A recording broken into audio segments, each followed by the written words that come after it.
How's it going, everybody? Today's video is going to be going over some of the data that I've collected over the last 3 years. A lot of it is from polling questions that I've posted on the YouTube channel, and a lot of you have participated, and I feel like there's a lot of really important and useful data on there. YouTube doesn't make it super easy to find on the YouTube channel for people to just kind of dig through and look at the data. So I figured I'd make a video. It's gonna be a little longer than the normal videos that I do, but I am gonna go over all the polling questions because I think it's important for people to see some insight on what a lot of you guys in the ME community have said and participated in. So I'm just gonna jump right in to the first polling question, and I'm gonna go from one I first started doing it 3 years ago, and I'm gonna go from there up until now. So the first one was, is tingling one of your ME CFS symptoms? So tingling and numbness. And 71% of the people said yes. That's a symptom I didn't know was that common. Something I learned from this data. So I'm hoping you guys can learn from this too, because I was surprised by some of the results that we got. So the next one here is, how long did it take you to get a diagnosis of ME CFS? 48% of the people said more than 3 years. 27% said 1 to 3 years, and 6 months to a year was 25%. More than 3 years, almost half of people who participated said it took more than 3 years. That's a clear indication that the medical community needs to do better. That's way too long for a diagnosis. The next question here is, what is your most common symptom? 79% said fatigue, 13% said brain fog, 7% said pain, and 1% said GI issues. I think it's no surprise that fatigue is probably the most common. I thought brain fog would be a little higher on that. Okay, does your family understand or support your illness? And unfortunately, 55% of people who participated said no, with 45% saying yes. So about 146 people voted. And as the polling became more common on my channel, more and more people have participated as the channel has grown. So I feel like it's a pretty decent way to collect some data. So over half of the people, their family doesn't understand. We have to do better with awareness. Next question here is, has modifying your diet helped your ME CFS symptoms at all? And 52% said no. Diet has not helped symptoms at all. 48% said it has helped. Has graded exercise therapy been helpful or harmful? 89% of people said that it was harmful. I think this is no surprise to people who've had ME CFS for a long time. If you're new to ME CFS, some doctors that are new to this may have told you just to exercise more. I think the data is pretty clear, not just from this small sample of this channel, but the CDC and different places around the world have now agreed that GET or graded exercise therapy should not be recommended for people with ME CFS. Are you able to work? 72% said no. And that's at all, part-time, full-time. So that's pretty consistent with a lot of data collected by the CDC.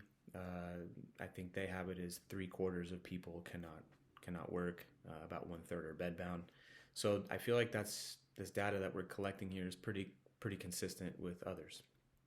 All right, when you catch a cold or flu, does it hit you harder and take longer to get better? 58% said yes. So I think, before having ME, probably dealt with colds and flus a little better. About 58% said it's harder to get over certain illnesses. But it is also interesting to note that the 42% that said no, they catch viruses less often. So it is interesting that ME CFS, some people catch more viruses and have a harder time getting over them. They're more severe. And then about 42%, according to this poll, actually catch viruses less. It's almost like their immune system's in overdrive, and yeah, it's very, very interesting. I've always found that to be very interesting. Do you have muscle stiffness as a symptom or spasticity? I can never really say that well. 82% said yes. That's another thing that surprised me and that I learned from this poll. I didn't think that that was as common, but it looks like a lot of people are dealing with muscle stiffness. Have you had a doctor suggest your illness is all in your head or not real? 76% of you have said yes. And that is absolutely unacceptable in my opinion. Um, we really need to do a better job with awareness. Doctors need to do a better job of educating themselves on this illness. I know doctors are overworked and have a lot of different things that they're concerned about, and I get it, but we need to do a better job. That to me is borderline gaslighting patients, and very frustrating to hear that the number's that high. I'm not surprised by it, I guess, but it's even higher than I thought. How often do you deal with tingling, pins, and needles? 32% said every day, 35% said a couple times a week, and 33% said rarely. So over half of people with ME/CFS deal with tingling and pins and needles. It's a lot. Okay, do you always feel like something is stuck in your throat? 46% said yes, and 54% said no. Sometimes I ask these questions because I've noticed in the comments of videos, people will mention certain symptoms, ask about certain things. That's kind of how I come up with these questions. And I started noticing a lot of people saying they had this sensation in their throat that they just could never clear their throat.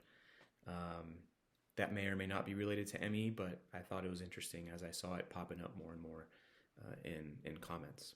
Do you have swollen glands on a regular basis? And 51% said yes. 49% said no. Swollen glands for me is very common.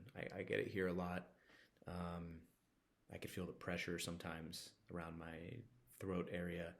I thought it would be a little higher than 51%, as it's one of my most common symptoms, but it shows how different the list of symptoms are and the spectrum of symptoms are for every person.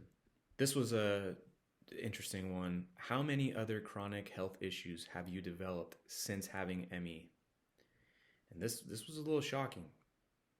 50% of people that participated in the poll said more than 3. 37% said 1 or 2, with only 13% saying 0. That's 184 people voted, and that's shocking. I did not think there'd be 3 plus as the majority. So that's also another story of ME/CFS that a lot of people may not talk about or be aware of, is once you have ME, you start getting all these secondary issues that you're dealing with. And it's not just the symptoms of ME/CFS. People develop POTS, vertigo, and many other things. I did not think it'd be 3 plus though as the majority. That's tough. For those of you who have tried LDN, has it improved your symptoms? 65% said no, and 35% said yes, which is fairly consistent with a lot of other data out there with LDN. This was a small sample size, only 86 votes on this one, because I don't think a lot of people take LDN. But about 1/3, a little over 1/3, have had some relief of symptoms. Do you currently have a doctor who understands ME to some degree? Do you have an ME literate doctor? And 53% of people with 219 votes said no. It's so important to have a doctor who at least believes that you're struggling and is also somewhat educated on ME/CFS and is trying to do things, whether it's their expertise or not. They're trying to, prescribe LDN. They're trying different probiotics. They're trying different supplements. They're helping you with diet. They're suggesting, keeping track of your sleep patterns. They're talking to you about post-exertional malaise. So helpful. I wish there was more doctors, and I wish more people had access to these doctors. I know a lot of people don't. I hope that's something that changes in the near future. Do certain foods trigger your ME symptoms? And 63% said yes. I'm not shocked by that, as gut issues are one of my main symptoms. And yeah, 63%, that's a lot. Did your ME start after dealing with a virus or an illness? And 70% said yes. That doesn't shock me, as a lot of people feel like this is a post-viral illness. I do know other people can get it from very, stressful events on their body, such as surgery, car accidents, extremely traumatic things that have happened can kind of cause things to can cause a trigger in ME-like symptoms.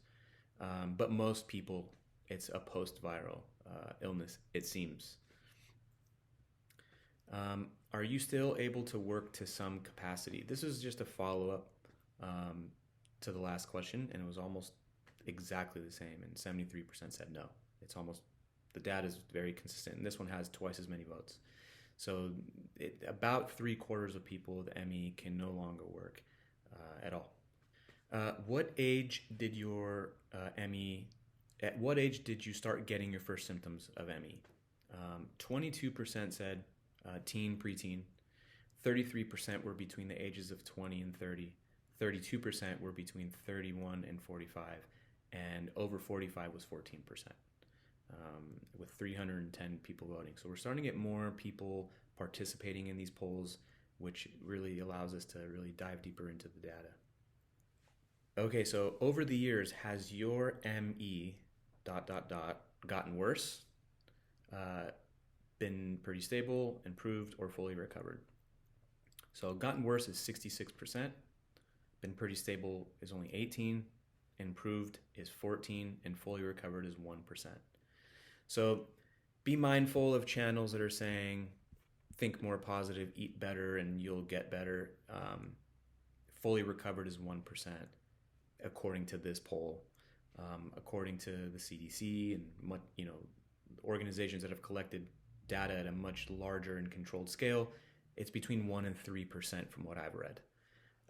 So it's not impossible, but it is very unlikely. And it's good to see the improvement was about 14%. So people are finding ways to improve, and I find that to be very encouraging. Stable, 18%. It's kind of encouraging. 66% gotten worse, though. It shows that this is mostly a progressive illness, which is difficult, and many of us, I think, already know that. What is your living situation like since getting sick? Single is 43%, with a partner is 27%, and with family is 30%. Seeing single that high and being alone is tough to see. It is a very difficult illness to be alone with. Does heat cause your symptoms to flare up? 79% of people said yes. That doesn't shock me. That's heat has always kind of caused me to flare up pretty quickly. Extreme heat, at least. Some people, it's even a little bit of humidity and heat, and it happens. But that one doesn't surprise me. I deal with that a lot. Do other people in your family have ME? And 82% said no, with 319 votes. Yeah, that I feel like that's a good piece of data. A lot of people wonder if it's genetic. This doesn't prove or disprove that, but it is interesting data. Does your doctor take your ME illness and symptoms serious? Now, this is obviously a follow-up. This is a year after the original question. 63% said no. Only 37% said yes. Have supplements improved your symptoms? 67% said no. 33% said yes. I wish that number was higher for yes. Have you had a root canal procedure done before becoming sick? A lot of people have questioned, did their ME start from dental work? Well, 80% said no, 20% said yes. 20% is still pretty significant. But yeah, people have always wondered if, mercury and excessive dental work maybe triggered some issues. Where are you on the severity spectrum with your ME CFS? And this is a good one because 335 people participated in this one. And the vast majority said moderate, and that at 58%. Severe is 28%, 14 mild, which again is kind of consistent with what larger entities have collected, is that about a third of the people are severely ill. A little over a third is what I've seen, around 35%. And those people are bedbound. And yeah, so it's a lot. That's a lot of people that are bedbound. Because if you're severe ME, you're in bed most of the day and have a caregiver most of the day. Even for moderate, I mean, moderate, there's people with caregivers and being bedbound most of the day. Since having ME has your weight decreased, increased, or stayed about the same, and increased significantly was 51%. Only 19% was decreased, and stayed about the same was 30. So increased significantly was 51%, which makes sense because you can't work out, you can't move around a lot. A lot of people are bedbound, housebound, which isn't shocking. But moving on to the next one. Were you athletic before mecfs? 47% said yes. 28% said about average, and 25% said no, not really. So the majority of people were athletic people. So this whole notion that people were lazy and out of shape and got ME because they're deconditioned, this kind of shows that that's not true. 356 people who participated said they considered themselves athletic before becoming sick. Did you have a serious tragedy or trauma in the years before having mecfs? Now, a lot of people, unfortunately, have dealt with trauma. I don't know how much it correlates with ME, but I do find it to be an interesting question. And 66% of people said yes. And a lot of people feel like ME not only can be a post-viral illness, but dealing with hardcore trauma, the loss of a parent, or God forbid, a child, or anything that causes that much grief, I feel like it just destroys the immune system for X amount of weeks or months.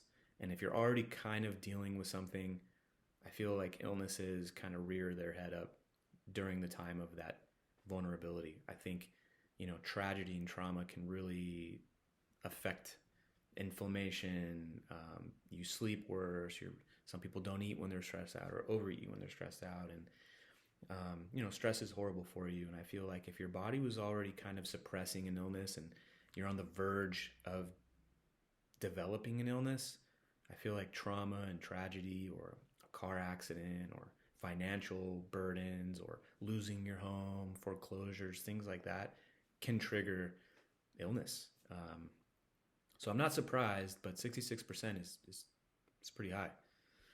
How many family-friend relationships have you lost because of ME? This is sad, but 59% said 4 or more, and 26% said 1 to 3, and only 15% said none. So for family members or friends that you no longer talk to someone with mecfs, you come across this video, do you really think people that are dealing with this illness wanted to lose family and friends? Who wants that? That's not something anybody wants. Losing loved ones and pals from high school and from work or whatever, that's tough on people. No one, I think, humans don't want to be isolated. Loneliness is a terrible thing for people. Again, I'm following up. Do you still hold a full-time job? And 86% of people said no. So people asked me to kind of follow up with that, and I posted that there. How many different supplements do you take daily? 1 to 2 is 36%, 3 to 5 is 28%, and 5 plus is 37%. That's a lot. That shows that people with mecfs are trying to relieve symptoms, or trying to feel better. These aren't people sitting around just going, oh, well, I'm sick. I don't want to partake in any social activities. And, I get to avoid social activities and working and wow, what a great life. No, these are people trying to get better with whatever means they have. Have you had moments of remission, days, weeks, months, or even years? 48% said yes. 52% said no. I wish I was a little more detailed with that question, um, because, days is not uncommon for people in the mild or moderate. Weeks is a little more rare. Months more rare. Obviously, years more rare. So I think I'm going to do a future polling question, do another video, later on down the road when I have newer poll questions to add. Because I would like to hone in and see what does that remission look like, how long it is, because I think it's going to be very rare for weeks, months, and years. I think most people it's days. Before getting ME, did you consider yourself a type A personality or an overachiever? 71% said yes. So again, for people being labeled lazy, or this illness has a stigma of being, for people that, are introverts and don't want to participate in, work or friends or family gatherings, or they're using this as an excuse, or you're the lonely woman who, is complaining, which is insane. 71% of these people who were in the poll consider themselves overachievers. And if you talk to people with ME and CFS, hop in the comments, check people's careers and hobbies, and you'll see that that's true. This doesn't surprise me, but I actually thought it'd even be higher. I thought it'd be in the 80-something percent, maybe even 90. Because everyone that I talked to, they were like getting their master's degree, going on marathons, swimmers, surfers, hikers, doing really well in their career, taking care of their family. Women who were super successful in their career, had 2-3 kids, being a mom, doing it all. And they came down with ME and can no longer be the mom, had to leave the career. I have talked to a lot of women, because, a lot of women have this illness. About 3/4 of people that have this illness are women. So I've talked to mostly women, and I can't tell you how many times I've talked to women who said they were killing it in their career, that they were a super mom, driving their kids here, driving their kids there, helping with homework, cooking, cleaning, and being super successful in their career. And now they can't do any of that, and that's what's so hard on them psychologically. But yeah, this isn't an illness of lazy people, and the data is showing that. Did you develop ME after dealing with a viral infection? This kind of hones in on a previous question, and 66% said yes. Do you believe a significant treatment or cure will happen in the next 5 years? Unfortunately, 76% of people said no. I'm kind of on that same boat, but I do feel like it is on the horizon. I do think that there are now really smart people working on treatment and potentially a cure. I think it'll happen in our lifetimes, hopefully. All right. How many doctors have you seen since the start of your ME CFS journey? This is insane. Plus 10. 10 plus is 45%. Between 5 and 8 is 28%. And only 27% for between 1 and 4. So the majority of people have seen more than 10 doctors. Again, is that a trait of someone who's lazy? Is that a trait of someone who doesn't want to get better? Is that a trait of someone who just wants to sit around? The data is showing that people are taking +5 supplements, have tried LDN, have tried treatments, and have seen 10 plus doctors in search of answers, right? The majority of people consider themselves type A personalities. The majority of people consider themselves athletic. It's not an illness of laziness here. So that concludes the polling that I've done. I'm going to continue polling. Eventually, once I have a core group of data, I'll do a part 2, hone in on some of these questions. But I think this data really says a lot about ME CFS. If you're new to ME CFS, this might give you a snapshot of what it's like. And if you had ME CFS for years, this might validate things you already kind of knew. It might hopefully make you feel like you're not alone, because we're all going through very, very similar issues here. I hope this data helps. I'm going to continue doing polling, but I hope everyone's doing well out there. Until next time, take care.